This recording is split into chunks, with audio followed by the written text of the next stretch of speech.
Now, to make moronic remarks is unremarkably remorseful, especially when one is neither rakish nor resourceful. But hear me out, I say, as I say it with such glee. Alliteration is the only literary tongue-twisting tool for me. Now, nouns are never not in need, as they lay the foundation, and adjectives are essential for any eloquent creation. Verbs vocalized verbosely boast a bounty of potential, and effective use of adverbs is by no means inconsequential. Metaphors might afford much merit in your musings, but many times they're either superficial or confusing. Similarly, similes are superb for spicing up one's grammar, but like metaphors, quite often they're as subtle as a hammer. Now, rhythm is a tricky one, but one of great import. So many different meter types to cajole and contort. Anapestic or dactylic, perhaps trochaic or even pyrrhic. Or maybe just say sonnet and go freestyle with your lyric.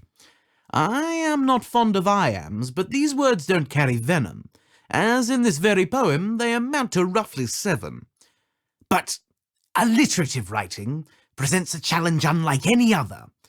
Though simple in its concept, it's a tricky tool to master.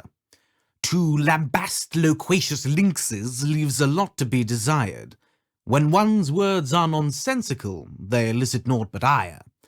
Now, is this a perilous prognostication of preposterous proportions, or perhaps a dangerous derailment of delirious distortions?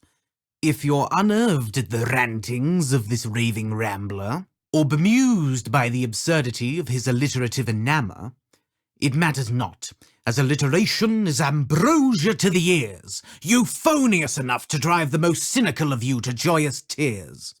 Now, why the werewolves wear wolf wears is none of my concern, and how the owls pronounce their vowels I am not keen to learn. But there is nothing more delightfully delectable to the ears than hearing 40 flighty farmers firing fletchets far and near. Now, my alliteration amalgamation is finally complete, and ideally I would like to have a rest and take a seat. Nevertheless, I must confess there is one more device that I have frequently employed on you to enthrall and entice. Without its help, there's little else to this pointless pantomime.